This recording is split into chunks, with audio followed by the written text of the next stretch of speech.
Good morning class. तो आइए pronoun का पार्ट 2 देखते हैं और जिसमें देखेंगे हम लोग केस ऑफ प्रोनाउन के बारे में।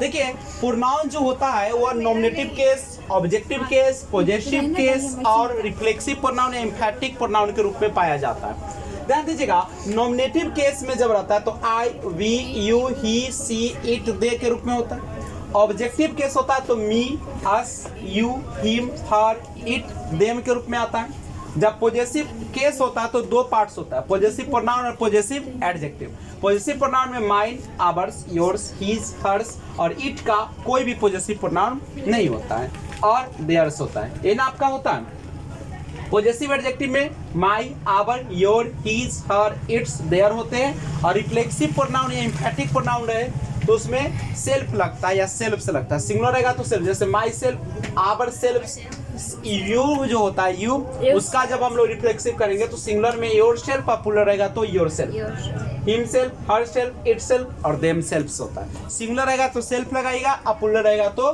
सेल्फ से लगेगा। अब यहाँ पे समझिए, अगर नॉमिनेटिव केस का प्रयोग करना है तो उसके जगह पे हम कभी भी ऑब्जेक्टिव केस का प्रयोग नहीं करेंगे। समझ रहे बात को? अगर नॉमिनेटिव केस का प्रयोग करना है तो उसके जगह पे ऑब्जेक्टिव केस का प्रयोग नहीं करेंगे और ऑब्जेक्टिव केस जहाँ पे लगेगा वहां पे नॉमिनेटिव केस का प्रयोग नहीं करेंगे। अगर ऐसा करते हैं तो वो क्या माना जाएगा? बिल्कुल गलत। तो आइए देखते हैं कैसे लोग थोड़ी थोड़ी गलती करते हैं। नहीं, छोटी सी गलती ही आपको एग्जाम में क्या कर देगी? बाहर कर देगी। तो आइए देखते हैं। सबसे पहले हम लोग देखेंगे नॉमिनेटिव केस का प्रयोग। करेक्ट है? जैसे अगर रहेगा यू, ही एंड आई, यहाँ पे me are going to the cinema. उसी तरीके से Rani and her play cricket. They oblique them are going to Patna. आप सभी को पता है कि जो काम को करने वाला होता है वो क्या कहलाता है? सब्जेक्ट। जैसे राधा रीड्स अ बुक है तो यहाँ पे रीड, किताब पढ़ने वाली कौन है? राधा। यही आपका सब्जेक्ट है, यही आपका कौन केस कहलाएगा? नॉमिनेटिव केस कहलाएगा। लेकिन अब बुक जो होगा ये वर्ब का जो होता है, प्रभाव जिस पे पड़ता है उसको बोलते हैं ऑब्जेक्ट या ऑब्जेक्टिव केस बोलते हैं। अब यहाँ पे देखिए, ये सब जो है आपका मेन यहाँ वर्ब है, वर्ब से पहले जो है सब नॉमिनेटिव केस है। सब कौन सा केस है? नॉमिनेटिव केस है। नॉमिनेटिव केस है। आप बताइए, यू तो नॉमिनेटिव है ई, लेकिन क्या मी नॉमिनेटिव केस में होता है? ये तो ऑब्जेक्टिव केस होता है, इसलिए यहाँ पे क्या देना पड़ेगा? आई। हर को देखिए, ये तो नॉमिनेटिव केस नहीं है, ऑब्जेक्टिव केस में आता है, तो यहाँ पे क्या देना पड़ेगा? सी। दे जो होता है नॉमिनेटिव होता है, देम जो होता है आपका ऑब्जेक्टिव होता है। तो जब सब्जेक्ट के जगह पे कोई प्रोनाउन आता है तो वो हमेशा कौन केस में देना चाहिए? नॉमिनेटिव केस में देना चाहिए। अगर ऑब्जेक्टिव केस का प्रयोग कर दिया जाए तो क्या हो जाएगा? गलत हो जाता है। करेक्ट है? तो पहले इसको क्या किया जाए? नोट किया जाए। ध्यान दीजिएगा, अगर आपको इस तरीके से रहे, I help she Sita teach they. अब यहाँ गौर करो, ये आपका नॉमिनेटिव केस है और यह आपका ऑब्जेक्टिव केस है। तो क्या ऑब्जेक्टिव केस पर नॉमिनेटिव केस का प्रयोग कर सकते हो? नहीं। जहाँ पे ऑब्जेक्टिव केस होगा क्या वहाँ पे नॉमिनेटिव केस का प्रयोग किया जा सकता है? नहीं किया जा सकता। तो यहाँ पे सी जो लिखा है क्या सही है? नहीं। यहाँ पे क्या होना चाहिए था? ऑब्जेक्टिव केस है। और यहाँ पे क्या होना चाहिए था? देम होना चाहिए। यानी जिस जगह पे जिसका काम है उसी का प्रयोग वहां पे होगा।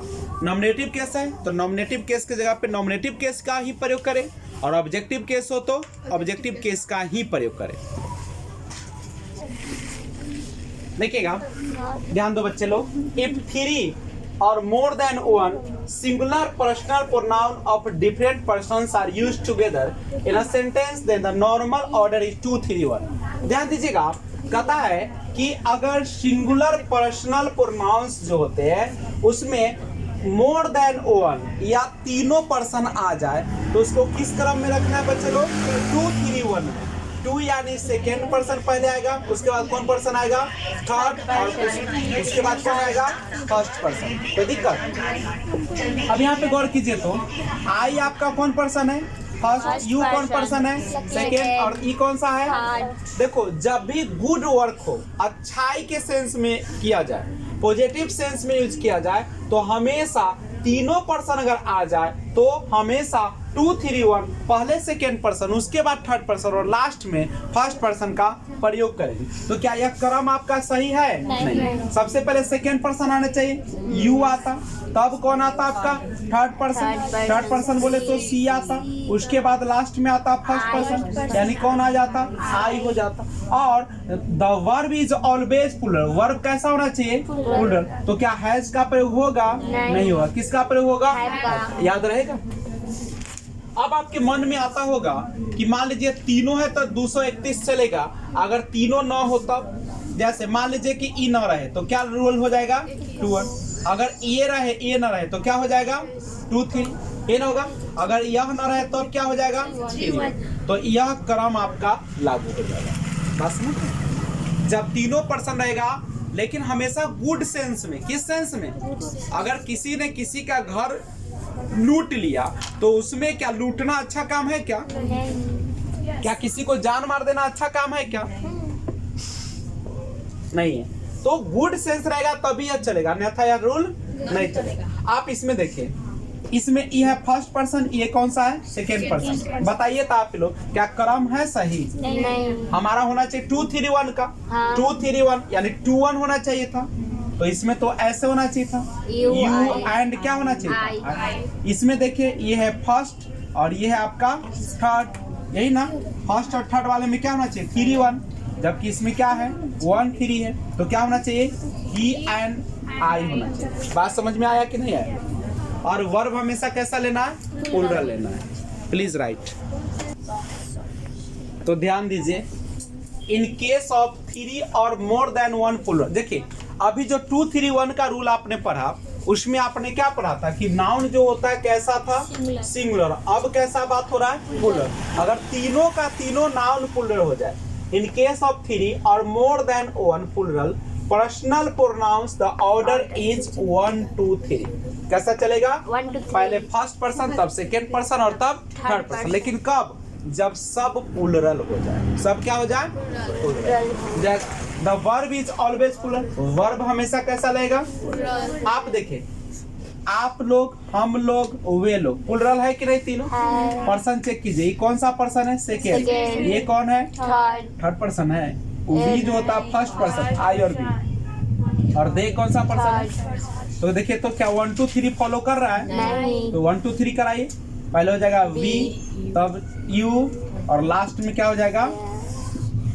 ये रूल तभी चलेगा या तो आप जो है सबका सब प्लूरल हो जाए, या सेंस कैसा हो जाए? निगेटिव हो जाए। सेंस कैसा हो जाए? निगेटिव। अब इसमें देखिए, इसका देखिए, दे, वी एंड यू, ये है आपका फर्स्ट पर्सन, ये सॉरी दे है आपका थर्ड पर्सन, आई है आपका फर्स्ट पर्सन, यू है आपका सेकेंड पर्सन। यह भी आपका रूल फॉलो नहीं कर रहा है। 1 2 3 और सब देखिए प्लूरल है आपका, तो सबसे पहले वी होगा, तब आपका यू होगा, और लास्ट में क्या हो जाएगा? दे। इसको देखिए, यहाँ पे ये है आपका कौन सा पर्सन? फर्स्ट, सेकेंड, और ये कौन है? ये तो बिल्कुल सही है। हाँ। नहीं, और सब प्लूरल भी है। नहीं प्लूरल, हम लोग, आप लोग, वे लोग। तो जब तीनों पर्सन रहे और या एक से ज्यादा रहे तो हमेशा कौन सा क्रम लगेगा? लेकिन अगर 2 न रहे तो कौन चलेगा? 3। और 3 न रहे तो क्या चलेगा? 1 2। और अगर 1 न रहे तो कौन चलेगा? 2 3। तो ये आप क्रम याद रखें, लेकिन याद रखिएगा प्रोनाउन हमेशा कैसा होना चाहिए, दोनों का दोनों प्लुरल होना चाहिए। अगर सिंगुलर होगा तो फिर आप केस लेंगे 2 3 1 का। जय हिंद। फिर मिलते हैं एक और वीडियो के साथ जिसमें हम लोग देखेंगे कि कैसे पॉजेसिव केस का प्रयोग करते हैं। सादा आंकड़ा दिखा दे।